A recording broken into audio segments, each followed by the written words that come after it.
do-it-yourself projects, or hiring somebody that can get your vision across, because we don't have to take that route just with smaller items that we can actually do ourselves, like if we're redoing a table, or maybe we're redoing something small we found at the flea market. These bigger projects like floors, for instance, we can still do stuff like that, but we just have to find the right people. Well, that's the whole thing, because there are some artisans out there that are incredibly talented, and we need to support them. So and I like that you use the word artisans, because it is such an art form. Oh, it is. I can assure you, because I've seen it done. A lot of these, what I call arts and crafts done poorly, and is pretty bleak looking. So these artisans are just, they're incredibly gifted. When it comes to using other types of materials in our home that aren't necessarily these man-made materials, that are the science behind what they sort of look like. So like we were talking earlier about this mother of pearl tile that really isn't mother of pearl, and certain things like that. Is there something we need to keep in mind about the refresh value of them? Because, if it was really the specific type of product, it would last longer, right? Or wrong? These actually are the real product. Right. It's just because of technology. It really is mother of pearl tile or capiche shell. Right. On these just pieces. the way they've cut it, or it's the way they've made it. Yeah. They've been able to make it less expensive. That's what I mean. It really is the real thing. Right. But because of machinery, they can take what would have been a big deal years ago. Now it's like, Right. Just put it on the wall. Yeah. What are some of the other stenciling techniques you've done on the floor? Because I know there's some sort of a stone floor you've done, maybe. Oh, that's the real thing, though. That when they take the antique stone floors out of abbeys in Europe. Yes, I've done that, and that's one of my all-time favorite floors. When you think of a classic floor that never ever goes out of style, that's probably one of my favorites for stone floors, because what they do is they use random patterned stones.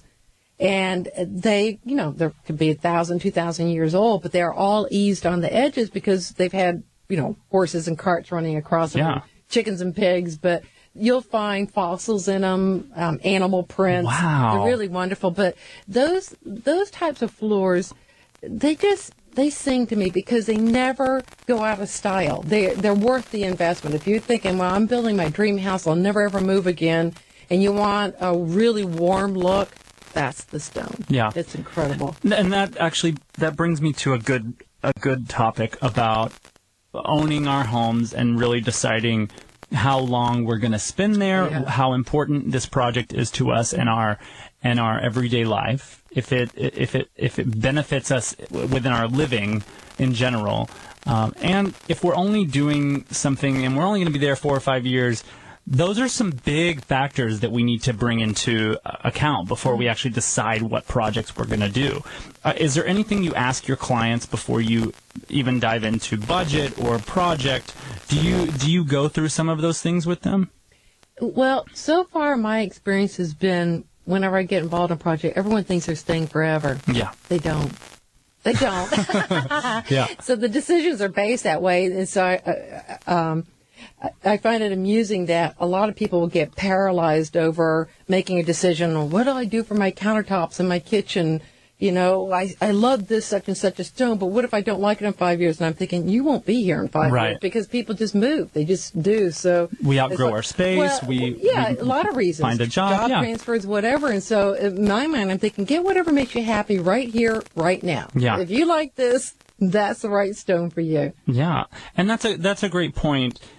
We talk a lot about trends, about what we're seeing that's hot, what we're seeing that's not, but it all boils down to what really works for us and for our lives every day. If we have kids and we live, we live these crazy lives where it's soccer practice and, making 6 meals for all these people different times a day, we don't need those stone floors and that really expensive metal table that no one's going to touch. So we have to realize that all of these things come into play when we're choosing our floor, for instance.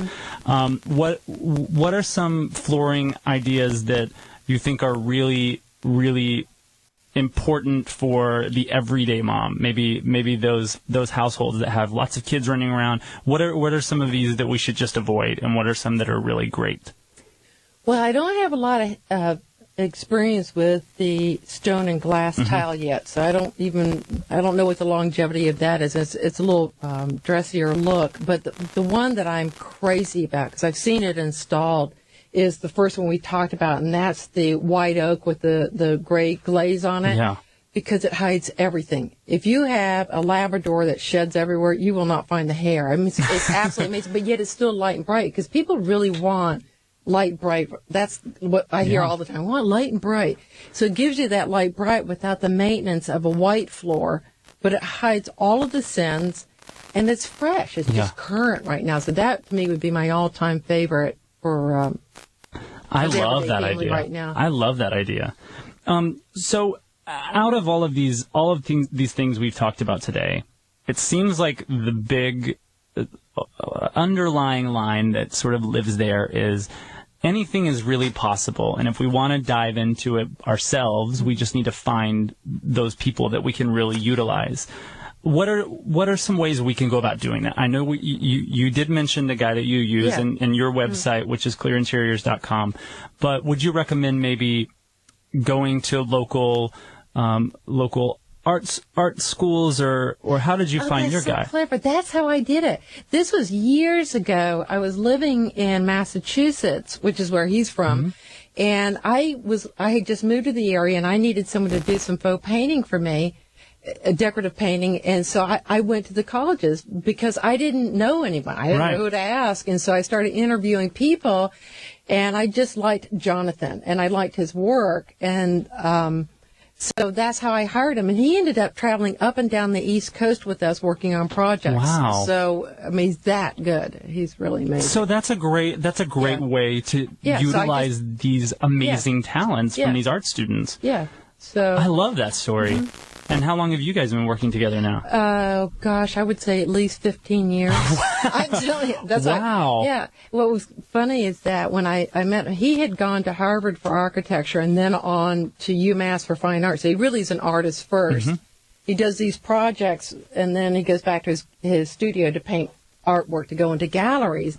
So he really is an artist. That's what makes it so fun working with him, that he's not just somebody who checked out a book in a library and sponge paint. I mean, he really, truly is an artist. And the beautiful thing about all these students is they're studying every day. So they're not only learning the history behind the process that goes into this, but they're also learning the cutting edge techniques, the science that you were talking about as far as these new types of products that are becoming available every day. Oh, yeah. Yeah. And so I rely very heavily on my artist, whoever I use. Like I have Flow Painting in Norwalk, Connecticut that I use a lot now.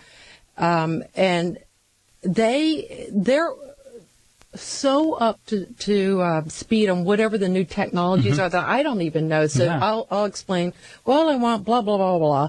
And then they will come back to me and say, but do you know about this? And so it's a really fun learning opportunity for me. That's great. So I rely very heavily on them. I love it. Well, thank you so much for being here. I learned tons just now about, all the trends that are happening within flooring, and then some of those great individual things that you offer, your services yourself, because you do some things I've never seen before. So thank you very much for being on the show.